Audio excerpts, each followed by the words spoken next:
जय हिंद, वंदे मातरम। स्वागत है आप सभी का free exam zone YouTube channel पर। दोस्तों, अगर आप उत्तर प्रदेश पुलिस का एग्जाम देने वाले हैं तो आज हम हिंदी का या 5वां प्रैक्टिस सेट लेकर के आए हैं। प्रश्न वही हैं जिस प्रकार के प्रश्न आपके एग्जाम में पूछे जाएंगे, तो आप लोग सेशन में अंत तक जरूर बने रहेगा और अंत में कमेंट करके बताना 37 प्रश्नों में आपसे कितने प्रश्न सही हुए। तो चलिए आज के सेशन को प्रारंभ करते हैं और पहला शानदार प्रश्न देखते हैं। राइट आंसर आपको जरूर कमेंट करते रहना है। वह घर से बाहर गया, इस वाक्य में कौन सा कारक है? आपको कारक बताना है। कर्ता कारक होगा, कर्म कारक होगा, करण कारक होगा या फिर अपादान कारक होगा। तो वह घर से बाहर गया, अलगाव की स्थिति उत्पन्न हो रही है। तो आपको हमने बताया है जहां पर भी अलगाव की स्थिति उत्पन्न हो वहां पर अपादान कारक हो जाता है। तो यहां पर फोर्थ ऑप्शन राइट आंसर हो जाएगा। बात करें कारक की तो ये 8 प्रकार के होते। कितने? 8 प्रकार के होते। प्रश्न आपके एग्जाम में पूछा जाता है। कारक चिन्हों की बात करें तो आपको ध्यान रखना है कर्ता ने, कर्ता का जो कारक चिन्ह हो जाएगा ने हो जाएगा। क्या हो जाएगा? ने हो जाएगा। कर्ता ने कर्म को करण से संप्रदान के लिए अपादान से संबंध काकी के अधिकरण में पर संबोधन के कारक चिन्ह की बात करें तो ध्यान रखना है ए हे अरे हो जाएगा। तो इस प्रकार आपको ध्यान रखना है। तो राइट आंसर हो जाएगा अपादान कारक। अगला प्रश्न देखते हैं। निम्नलिखित शब्दों में से सदा स्त्रीलिंग वाला शब्द कौन सा है? आपको बताना है जो सदा स्त्रीलिंग वाला शब्द है। पक्षी दिया हुआ है, बाज है, मकड़ी है, गैंडा है। तो यहां पर राइट आंसर हो जाएगा थर्ड ऑप्शन। मकड़ी का चयन जिसने भी किया है उसका सही उत्तर हो जाएगा। मकड़ी जो है ये स्त्रीलिंग है, आपको ध्यान रखना है। अगला प्रश्न है, व्याकरण की दृष्टि से प्रेम शब्द क्या है? प्रेम शब्द आपको बताना है भाववाचक संज्ञा है, विशेषण है, क्रिया है या फिर अव्यय है। तो प्रेम को केवल महसूस किया जा सकता है। तो राइट आंसर यहां पर जो हो जाएगा भाववाचक संज्ञा हो जाएगा। क्या हो जाएगा? तो प्रेम शब्द क्या है? तो भाववाचक संज्ञा हो जाएगा। ध्यान रखना है।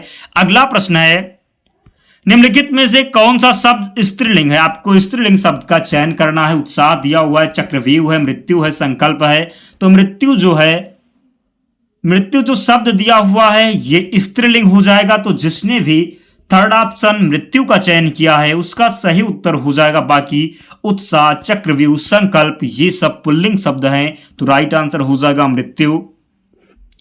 अगला प्रश्न है, जातिवाचक संज्ञा कौन सी होगी? आपको जातिवाचक संज्ञा का चयन करना है। लड़का होगा, सेना होगा, श्याम होगा या फिर दुख होगा। तो राइट आंसर यहां पर हो जाएगा जातिवाचक संज्ञा की बात करें तो जिसने भी फर्स्ट ऑप्शन लड़का का चयन किया है उसका राइट आंसर हो जाएगा। आपको ध्यान रखना है। अगला प्रश्न है, आजकल उल्टी गंगा बह रही है। वाक्य में प्रयुक्त शब्द उल्टी क्या है? संज्ञा होगा, सर्वनाम होगा, विशेषण होगा या फिर अव्यय होगा। तो ध्यान रखना यहां पर आजकल उल्टी गंगा बह रही, तो उल्टी जो हो जाएगा ये विशेषण हो जाएगा। क्या हो जाएगा? तो विशेषण का चयन जिसने भी किया है थर्ड ऑप्शन उसका राइट आंसर हो जाएगा। दोस्तों, आपको 37 प्रश्नों में से कम 30 प्रश्न सही करने हैं। कितने? 37 में से आपको 30 प्रश्न सही करने हैं दोस्तों। तो आप लोग पूरे ध्यान से अंत तक सेशन में बने रहिएगा। अगला प्रश्न देखते हैं, कश्मीर जैसा दृश्य कहां मिलेगा? कश्मीर जैसा दृश्य कहां मिलेगा? वाक्य में प्रयुक्त शब्द जैसा क्या है? जैसा आपको बताना है क्या है। संज्ञा होगा, सर्वनाम होगा, विशेषण होगा या फिर अव्यय होगा।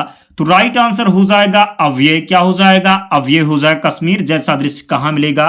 तो ये अव्यय हो जाएगा जैसा शब्द। बात करें अव्यय की तो आपको ध्यान रखना जिन शब्दों में जिनमें लिंग कारक, वचन, संज्ञा, सर्वनाम के कारण कोई भी बदलाव या परिवर्तन नहीं होता, इन्हें अविकारी शब्द भी कहते हैं। क्या कहते हैं? अविकारी भी कहते हैं।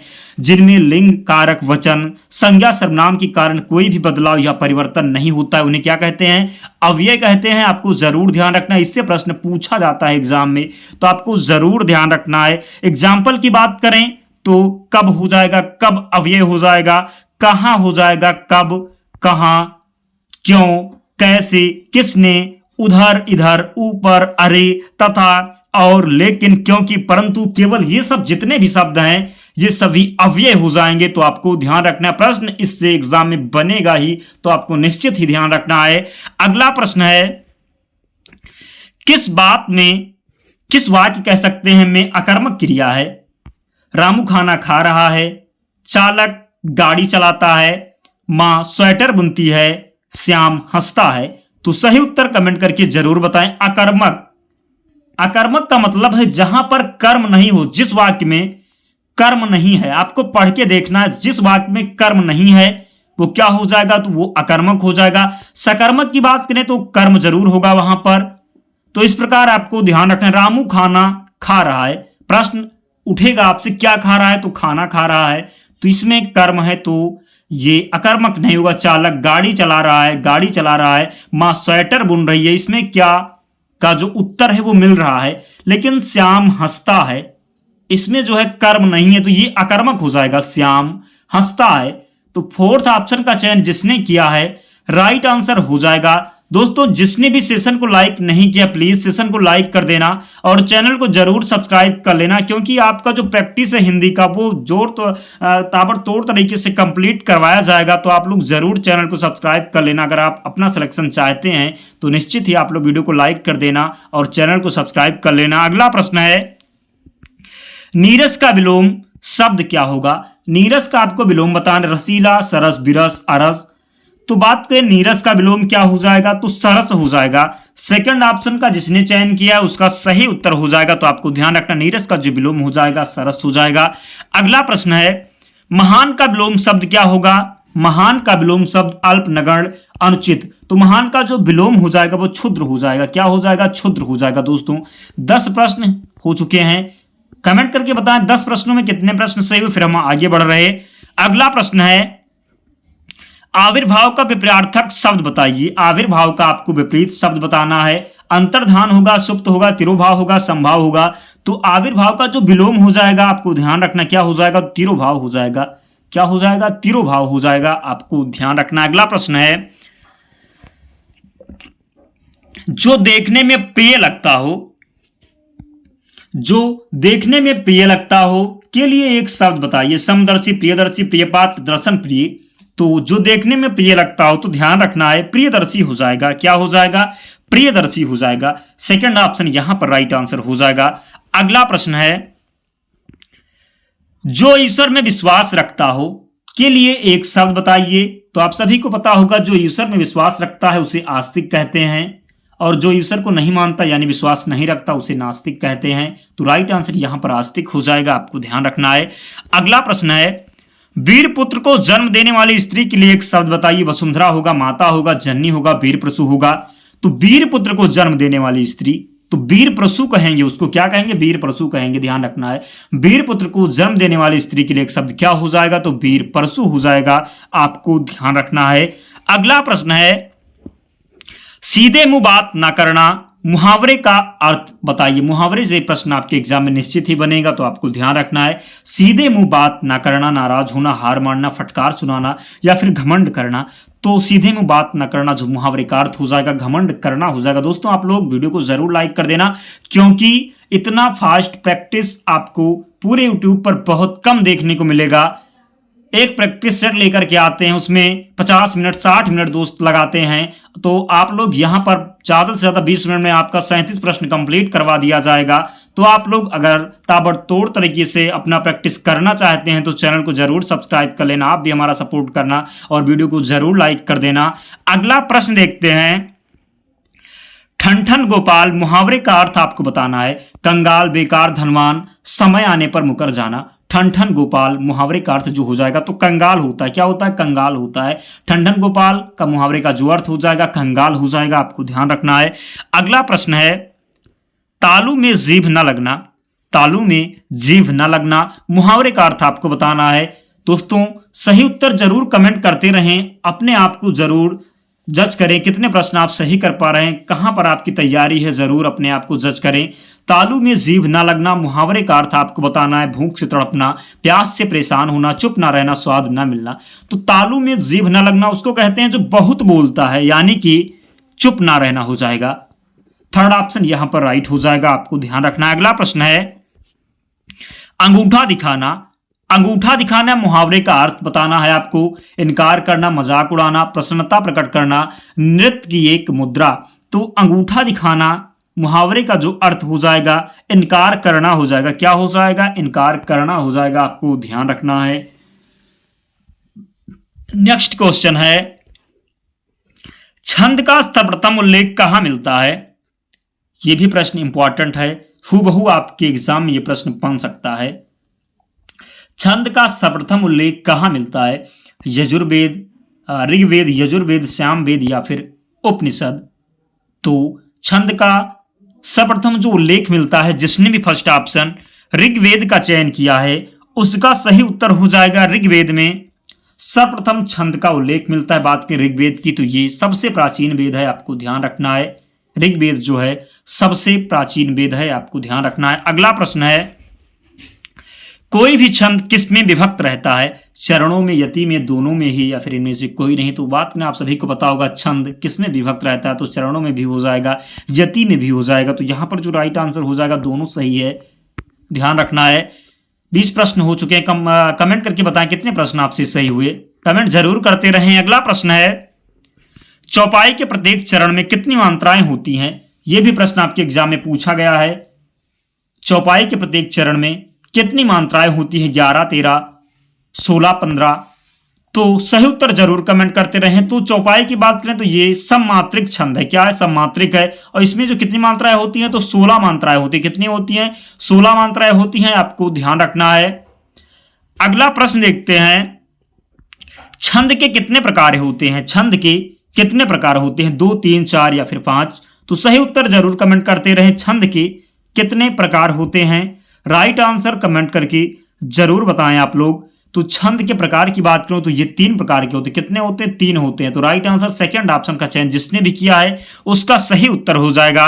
अगला प्रश्न है, निम्नलिखित में से कौन सा शब्दालंकार नहीं है? आपको शब्दालंकार नहीं है उसका चयन करना है। तो आप सभी को पता होगा उपमा जो है, उपमा अलंकार, ये शब्दालंकार नहीं है। बाकी श्लेष, विप्सा, वक्रोक्ति ये सब शब्दालंकार, उपमा जो है ये शब्दालंकार नहीं है, आपको ध्यान रखना है। अगला प्रश्न है, 3 बेर खाती थी वह 3 बेर खाती है में कौन सा अलंकार है? आपको अलंकार का चयन करना है। 3 बेर खाती थी वह 3 बेर खाती है में कौन सा अलंकार है? अनुप्रास होगा, श्लेष होगा, यमक होगा या फिर रूपक होगा? तो राइट आंसर की बात करें, ध्यान रखना है आपको, 3 बेर खाती थी वह 3 बेर खाती है, तो यहां पर जो अलंकार हो जाएगा यमक अलंकार हो जाएगा। क्या हो जाएगा? यमक अलंकार हो जाएगा, आपको ध्यान रखना है। अगला प्रश्न देखते हैं, सूरदास को किस रस का सम्राट कहा जाता है? वात्सल्य रस होगा, शांत रस होगा, श्रृंगार रस होगा या फिर भक्ति रस होगा? तो सूरदास को किस रस का सम्राट कहा जाता है? तो यहां पर राइट आंसर हो जाएगा वात्सल्य रस। वात्सल्य रस का सूरदास को सम्राट कहा जाता है, आपको ध्यान रखना है। अगला प्रश्न है, कबीरदास, तुलसीदास, सूरदास आदि कौन से काल के कवि हैं? बताना है आपको, कबीरदास, तुलसीदास, सूरदास आदि कौन से काल के कवि हैं? आदि काल होगा, भक्ति काल होगा, रीति काल होगा या फिर आधुनिक काल होगा? तो कबीरदास, तुलसीदास, सूरदास जो हैं ये भक्ति काल के कवि हैं। किस काल के हैं? भक्ति काल के कवि हैं, आपको ध्यान रखना है। अगला प्रश्न है, तुलसी की भक्ति भावना किस प्रकार की थी? तुलसी की भक्ति भावना किस प्रकार की थी? दास भाव की थी, घृणा भाव की थी, प्रेम भाव की थी, सखा भाव की थी? तो तुलसीदास की जो भक्ति भावना किस प्रकार की थी? तो ये दास भाव की थी। क्या थी? दास भाव की थी, आपको ध्यान रखना है। अगला प्रश्न देखते हैं, हिंदी गद्य का सर्वप्रथम युग किसे माना जाता है? भारतेंद्र युग होगा, द्विवेदी युग होगा, शुक्ल युग होगा, प्रेमचंद युग होगा? तो हिंदी गद्य का सर्वप्रथम युग की बात करें तो ये भारतेंद्र युग हो जाएगा। क्या हो जाएगा? भारतेंद्र युग हो जाएगा। फर्स्ट ऑप्शन राइट आंसर हो जाएगा, ध्यान रखना है। अगला प्रश्न है, वाक्य में कौन कौन से घटक होते हैं बताना है। उद्देश्य और विधेय, कर्ता और क्रिया, कर्म और क्रिया, कर्म और विशेषण।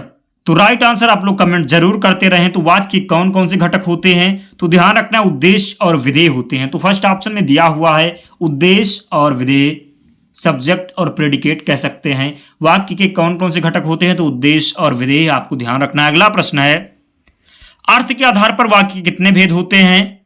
4, 5, 7 या फिर 8? प्रश्न पूछा जाता है एग्जाम में, तो अर्थ के आधार पर बाकी के 8 वेद होते हैं। कितने होते हैं? 8 होते हैं, ध्यान रखना है आपको।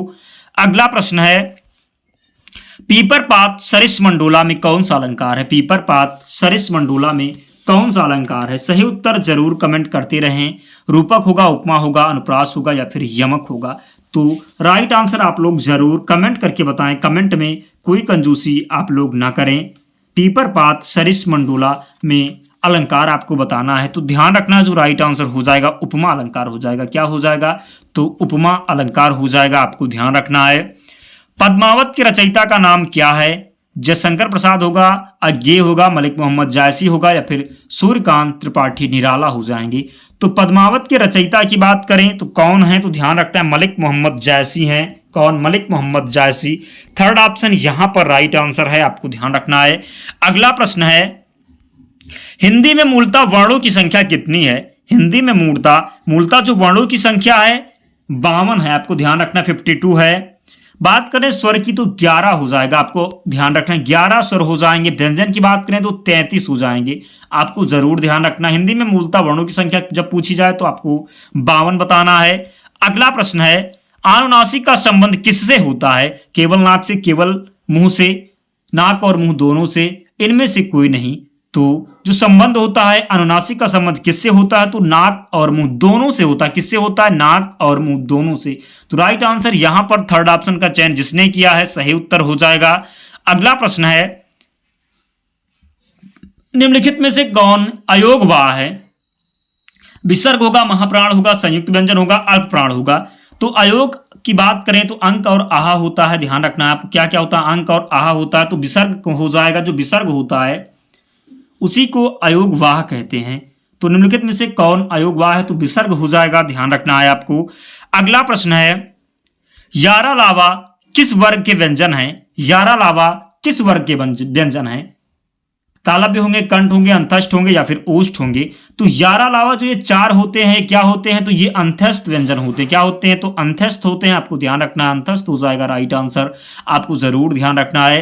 संयुक्त व्यंजन आपसे पूछा जाए, जो संयुक्त होते हैं वो छात्रा और ज्ञांसरा होते हैं, 4 वो भी होते हैं, ध्यान रखना है।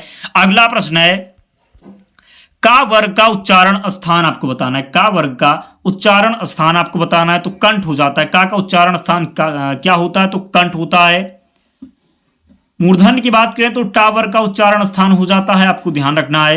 तो कावर का उच्चारण स्थान कंठ हो जाएगा। दोस्तों मोस्ट इंपॉर्टेंट जो प्रश्न है, इसी प्रकार के प्रश्न निश्चित ही एग्जाम में देखने को मिलेंगे। हम कंप्लीट करवा चुके हैं, 37 प्रश्न हो चुके हैं। कमेंट करके बताएं कितने प्रश्न आप सही कर पा रहे। और जिसने भी सेशन को लाइक नहीं किया जरूर लाइक कर देना और चैनल को सब्सक्राइब कर लेना, क्योंकि डेली आपको प्रैक्टिस सेट बहुत कम समय में कंप्लीट करवाया जाएगा। तो प्लीज आप लोगों का भी कर्तव्य बनता है वीडियो को जरूर लाइक कर देना और चैनल को सब्सक्राइब कर लेना। और इसकी पीडीएफ के लिए आप टेलीग्राम चैनल से जुड़ जाना, लिंक डिस्क्रिप्शन बॉक्स में है, या फिर आप टेलीग्राम पर सर्च कर लेना, फ्री एग्जाम जोन चैनल मिल जाएगा, वहां पर आपको पीडीएफ मिल जाएगी। तो मिलते हैं अगले वीडियो में, तब तक पढ़ते रहिए, ध्यान रखिए अपना, स्वस्थ और सुरक्षित रहिए। जय हिंद।